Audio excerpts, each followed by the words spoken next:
Eh, boleh ngobrol sedikit nggak soal MBG misalkan? Boleh, MBG 300 boleh. triliun ya? Iya. Ini posisi gue udah jelas ini dari 2 tahun yang lalu. Bahkan sebelum si Prabowo menang. Dia kan udah bikin manifestonya sendiri. Betul. Paradoks Indonesia ya. Saya jujur ya, kalau gue pun yang jadi gubernur atau kepala daerah atau presiden, hal yang pertama saya lakukan adalah kasih telur gratis, kasih susu gratis. Supaya masa depan kita itu menang. Iya. Ini yang dilakukan Jepang juga pertama kali selesai Perang Dunia II. Porak-poranda, rakyatnya stunting, kurang gizi di mana-mana, ya dia kasih makan gratis. Negara Eropa pun masih lakukan itu sampai sekarang. Korea Selatan juga lakukan itu. Nah, kenapa saya pro banget? Jadi saya tuh mungkin 2 atau 3 tahun lalu ke Bengkulu Utara. Saya pernah sharing nih. Ke Bengkulu Utara, kita sempat survei mau investasi di situ. Hotel yang paling bagus itu kualitas kamarnya kayak kamar mandi Pertamina, SPBU mungkin 10 tahun yang lalu. Itulah hotel terbagus gitu. Jadi kayak tidur di WC ya. Bener-bener. Nggak bener lah, ada kecoa segala macam. Bengkulu Utara tuh sedih banget. Rumah sakit terdekat itu jaraknya 7 jam. Jadi ngeri banget. 7 jam untuk ukuran Bengkulu mah jauh bener ya. Jauh banget gitu. Iya, kalau di sini 7 jam mungkin karena macet dari sono kan. Karena Jauh dari sana, iya, kan? nggak setiap kabupaten ada rumah sakit. Jadi mereka mau ke rumah sakit aja harus ke ibu kota provinsi. Jadi nggak nyaman lah, nggak enak lah. Tapi yang paling miris waktu itu kita survei karena lapar, tengah jalan kita makan di warung makan, pesan ayam goreng. Itu ada ibu-ibu bawa satu anaknya ditarik, satu anaknya digendong gitu. Pesan ayam goreng. Ditanya mau beli apa? Saya minta paha bawah aja gitu loh. Karena harganya paling murah gitu kan, paha bawah. Makan sini apa dibungkus? Ditanya sama si mbak-mboknya itu kan. Iya. Dibungkus aja Pak, kata dia. Ya dibungkus aja Mbak. Soalnya saya buat makan lagi di rumah. Masih ada lagi anaknya satu di rumah. Jadi satu paha ayam nanti dibagi 4 orang. Terus di situ gue kaget gitu, sedih banget ya Indonesia ya. Ini tahun 2021 atau 2022. Masih ada satu paha ayam dibagi sama 4 manusia di satu rumah. Di Bengkulu Utara gitu loh. Sedih banget gitu gue liatnya. Itu gue kaget banget. Gak lama kan gue mau kejar akhirnya, mau kasih duit buat beli susu lah sama anaknya. Pas lagi jalan-jalan itu gue denger anaknya, mama, dia bilang, kan waktu itu mau pemilu itu masih 2024 ya, masih 2024. Nanti kalau pemilu pilih Prabroro ya, kata dia gitu. Namanya anak-anak ya, Prabroro. Kenapa pilih Prabroro? Karena nanti kalau pilih Prabroro, saya bisa makan siang. Kata dia gitu. Ini true story nih. Padahal 2021 kan belum ya, belum nongol program itu kan. Tapi rupanya di bawah itu orang-orang udah bergerak. Ini kita ngomong dunia nyata ya. Kita kan gak tinggal di Menara Gading. Iya. Orang-orang di dunia nyata itu udah ada harapan gitu loh. Di situ gue tau pasti menang ini. Prabowo pasti menang ini. Gue pas denger itu sedih banget gitu loh. Masih ada orang di Indonesia ini yang nggak tahu apa itu sarapan. Karena itu privilege. Buat mereka makan itu sehari sekali. Jadi sebuah kemewahan bisa makan siang. Ini gue dengerin ini sedih banget. Gak ikut di sini ya. Ada karyawan kita yang ikut gue nemenin perjalanan itu. Gila inilah Indonesia gitu loh. Yang kita lihat di sini ini privilege. Bisa minum air pakai gula, ini privilege. Ada orang yang masih nggak tahu ada sarapan. Sarapan itu apa? Sarapan itu makanan yang kita makan di pagi hari. Oh, dia taunya makan itu cuma sehari sekali. Itulah makan. Padahal 2021 udah lebih dari 50 tahun kita merdeka ya. Iya. Ya kan? Gila. Sedih juga ya begitu ketemu langsung begitu ya. Sedih banget. Ya gue nggak tahu ya gimana mereka bisa tahu ya, mungkin propaganda atau apa lah, gue juga nggak tahu. Tapi itu adalah true story yang gue lihat dengan mata kepala gue. Ini 1 tahun sebelum pemilu nih bahkan. Iya. 2023 berarti kira-kira ya? Iya, mungkin kira-kira itu lah 2023 ya. Jadi masih baru banget itu. Iya. Masih Bengkulu kan juga bukan daerah yang sangat jauh dari mana ya kan, masih Tapi Bengkulu itu yang konsisten kepala daerahnya masuk penjara itu mereka. Itu yang konsisten. Jadi gubernurnya masuk penjara, ganti sama wakil gubernur. Masuk penjara juga, ganti PLT. Masuk juga gitu. Sekarang masuk lagi gubernur, kayaknya bentar lagi masuk juga. Jadi konsistensi itu ada. Masuk penjara adalah hobi pejabat di Bengkulu. Jadi nggak heran rakyatnya miskin. Konsistensinya luar biasa tuh. Jadi ya Itulah Indonesia. Di sana memang udah kesepakatan siapapun yang duduk kursi itu, pokoknya kalau belum masuk sana berarti bukan juara. Berarti bukan juara. Bukan, nggak keren ya. Jangan. Tapi ini salah satu yang saya sering dengar dari Bang Benik juga. Musuh kita itu kan koruptor ya. Yang kemarin kan sempat teman-teman yang anak-anak muda influencer kan tuntutannya juga tidak terlalu banyak ke situ gitu. Kalau Bang Benik kan koruptor ini kan gimana caranya untuk ada yang unik tuh, gimana caranya kita bisa mengecilkan hukum berat koruptor, malah hukuman mati malah ya. Sempat diusulkan. Kalau Terus saya itu usulkan itu. Pembatasan transaksi cash di betul. bawah 10 juta ya. Ya, di atas 10 Di juta atas 10 wajib juta harus pakai transfer. non cash ya. Nah, yang menarik itu redenominasi. Nah, itu gimana untuk Hebat ya? Baca tulisan gua berarti ya. Ini lucu. Gini loh, pemotongan nilai nominal uang, tapi untuk tujuannya selanjutnya untuk membuat koruptor ini kapok gitu. Betul. Supaya narik duitnya masuk gimana? pulang kampung. Jadi ini berangkat dari pertemuan gua ini dengan salah unik satu anggota parlemen. Bendahara salah satu partai besar di Republik Kazakhstan ya katakan ya. Kaya banget. Oh, bukan di Republik Konoha, bukan ya? Bukan Republik Konoha. Republik Kazakhstan ini. Terus. Ini gue diundang datang. Masuk ke rumahnya. Kan kayak gue kan diundang ke perumahan gitu. Iya. Masuk ke perumahan gue tanya, oh ini perumahannya bagus ya, banyak ininya gitu. Tengah-tengahnya ada kebun binatang gitu, bagus ya. Gue tanya satpamnya, Pak, rumah Pak ini mana? Ini rumahnya. Oh bukan, maksud saya mau ketemu rumah Pak ini, di mana rumah? Ini rumahnya. Maksud Bapak, ini rumahnya. Satu perumahan itu, rumah manapun yang lu tunjuk, itu rumah dia. Jadi gila, gede banget. Orangnya mungkin tahu marah kali ya. Tapi gue kaget. Ada kebun binatang, burung merak jalan-jalan di sana. Waduh, buset kaya banget lah anggota parlemen. Dan gue tahu dia banyak perusahaan, banyak usaha-usahanya di daerah-daerah gitu. Gajinya karyawan itu cash. Kan jadi pertanyaan. Karena kan gue ngobrol-ngobrol juga. Tiap bulan nanti kita harus pergi ke tempat Bapak bawa karung. Jadi bawa karung. Lu bayangin kalau dia punya 60 perusahaan, 60 karung dia harus dapat gitu kan, bagi-bagi bayar cash. Di situ kan ada indikator bahwa kenapa sih dia harus pakai cash? Berarti kan mungkin ada masalah dengan sistem perbankan nasional gitu kan ya. Atau jangan-jangan memang duit cash itu disimpan di balik tempat tidur. Kan gitu. Gue positive thinking aja gitu kan ya. Tapi indikasi positive thinkingnya adalah bayangkan kalau ada 1.000 orang seperti ini. Yang duit cashnya ada di belakang kasur gitu kan ya.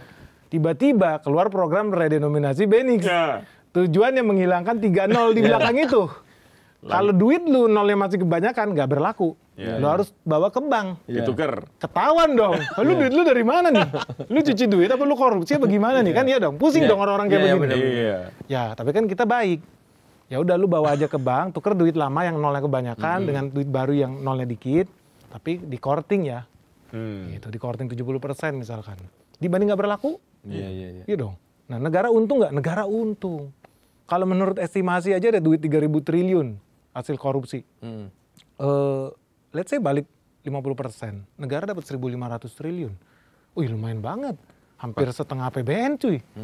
Bahkan kemarin kita waktu wawancara Pak Said Didu, ada 7.000 triliun yang tidak masuk sistem. Ini gila lagi ini dari ada di bawah tempat tidur nih. Judi online dari narkoba gitu-gitu. Itu gila loh kalau memang 7.000 triliun. Kan seru kan? Kalau bisa pulang kampung gitu loh. Tapi saya yakin kalau itu bisa diwujudkan, saya yakin banyak duit yang pulang kampung dibandingkan tax amnesty. Dibandingkan tax amnesty. Tax amnesty pun udah terbukti gagal, orang juga nggak mau. Tapi kalau ini duitnya tiba-tiba hangus, nggak bernilai 100.000, mau nggak mau lu bawa, pasti. Prabowo lu dapet duit gratis nih dari gua tuh. Menarik tuh. Nah ini gue senang kenapa? Karena kita ngomongin soal sistem jadinya. Jadi tuntutan kita ke parlemen, ke negara, policy kan, policy. Dibandingkan yang bikin sama anak-anak influencer itu turunkan Saroni, apalah Saroni gitu lah. Turunkan Ekopatrio gitu kan. Gaji DPR, aduh itu kan kecil banget gitu. Itu orang per orang. Tapi Saroni kemarin udah dibagi-bagi tuh di kotak. Oh iya, dibagi-bagi. Kebagian nggak? Nggak kebagian, belum sampai sono, udah bubar. Udah habis ya. Itu bagian kecil dari sebuah sistem yang mesti dibereskan betul. kan. Kan kita harus lihat mereka itu cuma orang per orang. Kalau kalian punya teman-teman di anggota DPR pun pasti tahu anggota DPR itu cuma karyawan.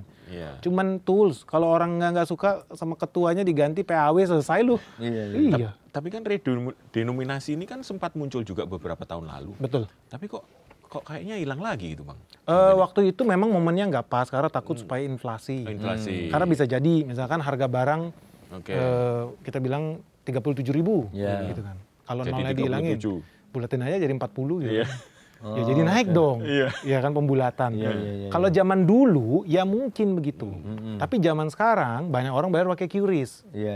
Bisa nggak bikin 37.500 setelah redenominasi? Bisa, 37,5. Cekling, selesai. Nggak perlu bawa pecahan lagi, gocap 50. Kalau zaman dulu memang orang bakal pembulatan ke atas lah. 37.500 dia bikin 38 biar gampang kan. Sekarang nggak perlu. Jadi contoh kayak beli misalkan, kita sebut merek lah. Kita makan burger lah di Amerika. Harganya pasti nggak bulat. $4,17. Jadi ada sen. Ada masalah? Nggak ada masalah. Kita pun bisa bikin yang sama gitu loh. Harga barang misalkan tadi 37.500 jadi 37,5 bayar. Selesai. Jadi itu betul-betul ada yang bilang bakal terjadi inflasi atau enggak, menurut saya enggak. Malah keuntungan kita adalah orang jadi makin susah korupsi. Udah jelas makin susah korupsi. Orang mulai bertanya-tanya, lu bawa duit cash kemana? Gue punya cerita bagus nih, zaman dulu di Belanda mau kuliah.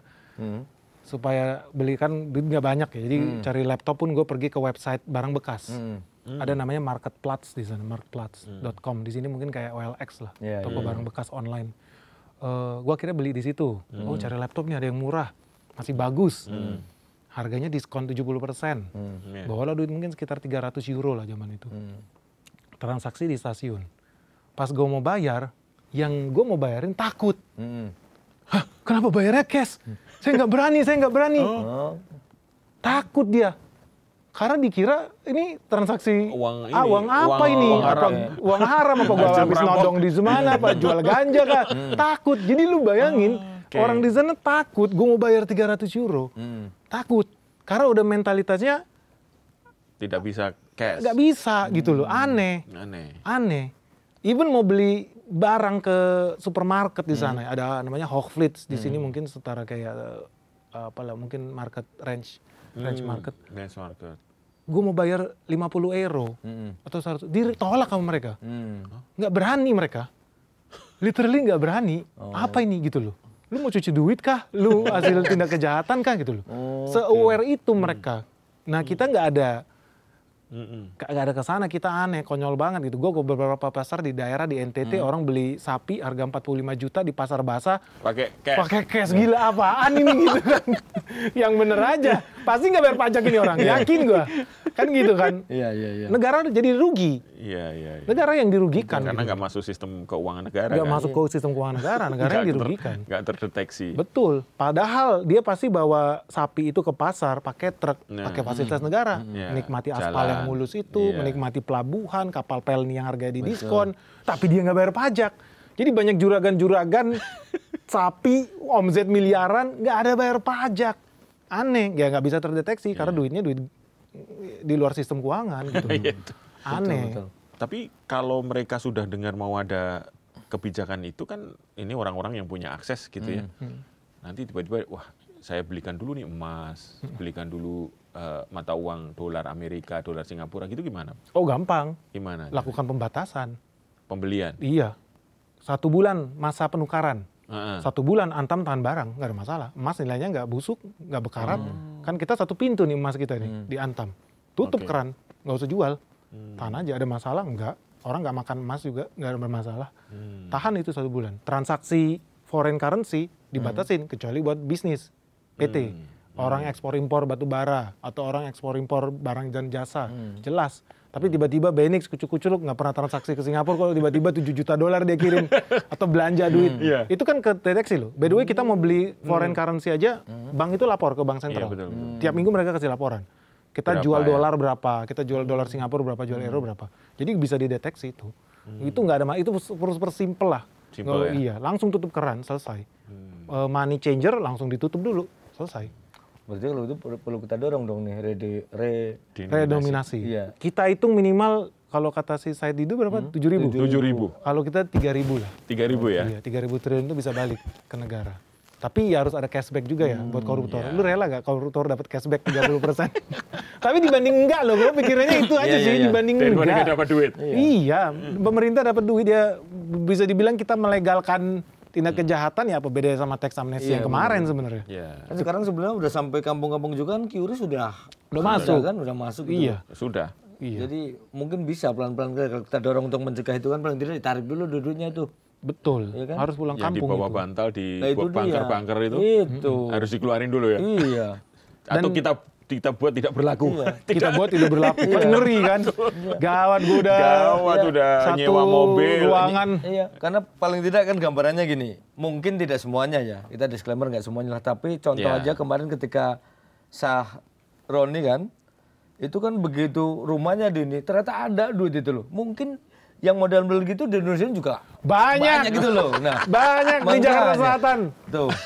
Apa lemari besi segede ruangan ini isinya duit semua, Nah, banyak. tuh. Ada yang khusus nyewa rumah untuk Taruh duit. Taruh Iya, duit. Di Singapura ada apartemen-apartemen. nah tuh kan. Ya kan bener tuh Di dikurangin Jakarta nolnya Selatan ada pusing juga. tuh ntar tuh. Iya, pusing pasti. Iya, sementara yang lain mau ngeliat duitnya susah, pantesan duitnya disimpan di sana. Makanya kering di bawah ya. Itu dia, boro-boro terima mau ngeliatnya aja susah. Betul, betul. Ditaruh dalam rumah, ditutup-tutup, dikunci pulang kan. Iya. Waduh. Bayangin 3.000 triliun berarti 10 IKN jadi ibaratnya. Kita punya 10 IKN di planet Mars pun kita bangun di ibu kota gitu kan. Enak banget itu. Tapi gini, Bang Benik, ini kembali ke Pak Purbaya ya. Pak Purbaya ini kan juga sudah mendapatkan dukungan lah ya secara publik ya. Iya. Meskipun juga ada yang anti, itu wajar Normal lah. Cuman kan masalahnya adalah bagaimana dengan dia menghadapi internal mereka di Kementerian Keuangan yang mungkin gayanya masih gaya yang lama kan 10 tahun dipimpin dengan gaya yang stabilitas, stabil di posisi yang Iya. kalau Ngap-ngapan. orang Stabil orang, ngap-ngapan. iya, orang Jawa itu maga gitu ya, antara iya dan tidak gitu. Gimana Bang? Kan ini kan tidak gampang ya mengubah mindset yang sudah 10 tahun. Lebih lah. Lebih mungkin Kan dari era SBY. Nah, ya itu gimana itu? Itu urusan Purbaya lah. Dia kan dibayar buat ngerjain itu ya. Oke. Tapi saya rasa bisa sih. Kalau saya lihat dia kayaknya orangnya nggak terlalu kaku. Tapi di sisi Nyantai. lain dia juga nggak bisa dibodoh-bodohin. benar. Karena dia main data, dia pegang data dan dia mau present data sendiri. Artinya kan kalau dia presentasi bukan karyawannya. Ada konsekuensi yang lu omongin harus bener. Dia harus cek. Kayak kemarin kita lihat dia ngetes loh telepon kering pajak. Iya, benar. Cortex ya? ya. Di situ dia nggak kan, gue dikibulin ya sama anak buah nih. Emang betul dia dikibulin. Iya kali Cortex program, di negara habis triliunan loh gue bikin Cortex. Pendapatan negara minus. Itu berarti kan kerugian keuangan negara. Sampai hari ini nggak ada yang masuk penjara. Kok aneh, lu jalanin negara kayak anak bocil, program-program habis triliunan nggak ada konsekuensi, aneh banget. Siapa yang mau gitu kan, aneh banget gitu. Lu bikin kesalahan merugikan negara lu, triliunan. Nggak ada yang masuk penjara. Ini negara apa gitu kan. Tapi anyway ya dia juga nggak cari masalah juga. Dia kan nggak ngata-ngatain orang lain gitu. Oh taktis nih dia tahu nih. Dia jadi tahu ininya dan ya. ngasih Nyentilnya kode, tahu ya. nyentilnya tahu. Lu jangan main-main sama gue mau cek ke bawah. Karena dia orang market. Kita investor ya. Kita pun ketika mau invest pun kita masuk. Kita sering masuk ke pedalaman-pedalaman, ke Sulawesi, ke Papua. Ya supaya kita nggak ditipu sama namanya laporan keuangan yang bodong itu gitu. Orang bisa rekayasa. Tapi kalau datang ke sana mana ya tambangnya ya? Katanya sini punya 5.000 hektar, sampai sana nggak ada. Yang ada orang jemur-jemuran di situ. Jadi memang dia ya itulah dinamika birokrasi di Indonesia. Ada beberapa kementerian itu yang siapapun menterinya pasti nggak akan berubah. Karena birokrasinya Birokrasinya lebih kuat gitu. Dirjen-dirjen ini kan banyak yang levelnya udah kayak sekda kalau daerah. Siapapun gubernurnya yang berkuasa sekda. Gitu kan. Jadi malah banyak kepala daerah pun suka ngemis-ngemis sama sekda. Pun gue lihat, mau ketemu gubernur harus sama sekda. Mau jalan ini harus sama sekda. Gila, lebih powerful. Soalnya gubernurnya di Jakarta. Hai gitu kan. Yang jalanin sekda di daerah. Tapi ya kalau yang kita lihat si Purbaya ini kayaknya bisa turun langsung sih ke bawah. Dan dia mau gitu loh. Mau turun langsung dan ngecek sebenarnya yang dia lakukan benar apa enggak. Dampaknya seperti apa ke bawah. Karena jujur aja menurut gua ya contoh gini ya. Kayak kita kan sekarang mengandalkan itu operasional negara kita yang defisit ini kan dari surat utang. Dan kayaknya bangga banget surat utang kita mayoritas sold out yang beli investor lokal gitu. Tapi nggak pernah berpikir itu kejahatan. Kenapa kejahatan? Negara ini defisit. Oke, katanya tahun ini mau belanja negara 3.600 triliun. Sampai detik ini pun duitnya nggak turun. Penyaluran distribusi itu ke bawah nggak terjadi. Biasanya kan anggaran baru dipakai di akhir tahun. Jadi orang kering kerontang megah-megah sampai berbulan-bulan sampai hari ini pun nggak nyampe 50% serapan anggaran. Padahal duitnya utang. Artinya kan pemerintah bayar bunga. Nah pertanyaannya, pemerintah bayar bunga pakai duit siapa? Pemerintah bayar bunga ya dari pendapatan negara. Ada penerimaan negara bukan pajak, tapi yang paling banyak dari pajak. PPH, PPN. Nah yang bayar PPH, PPN siapa? Kita semua yang ada di ruangan ini. Plus driver Gojek. Plus orang-orang yang di bawah yang paling kecil sekalipun. Yang kalau mau makan itu beli minuman, beli tepung terigu, beli gula, bayar PPN. Pajaknya dipakai buat bayar bunga. Bunganya diharapkan bisa diturunin ke masyarakat, tapi ditahan-tahan. Ditahan lagi. Padahal jalan terus. Dan negara ngutang sama rakyat melalui SBN. Kita semua banyak orang-orang mungkin kalangan menengah ya yang gue lihat ya. Kalangan menengah atas itu lu harus mikir kekejaman lu. Ketika lu beli surat utang negara, lu kan makan bunga. Yang bayar bunga lu itu bukan negara. Tapi kalangan menengah bawah. Membayar pajak. Menengah bawah ini yang bayar lu. Kalau oligarki itu udah ngerti gimana caranya pasang perusahaan di Cayman. Nggak bayar oligarki. Tapi yang kalangan bawah kan nggak ngerti bayar konsultan pajak di Cayman Island. Supir bangunan, gitu kan, driver, truk. Mereka real bayar pajak 11%. Setiap transaksi bayar 11%, supaya kalangan menengah atas menikmati SBN. Yang dibayar sama orang menengah bawah. Kan sadis. Sadis lah. Sadis banget. Kalau punya rasio berpikir seperti itu, artinya kan penggunaan anggaran belanja negara ini harusnya lebih bijak. Gimana caranya bisa kembali lagi dong ke bawah? Masa duitnya lu taruh di Menara Gading? Ya kan nggak logis. Makanya menurut gue itu keji sih. Itu keji. Ketika dia turunin 200 triliun itu ke bawah, ya harapannya juga Direktur Himbara ini punya otak juga buat salurin itu nggak ngasal-ngasal ya.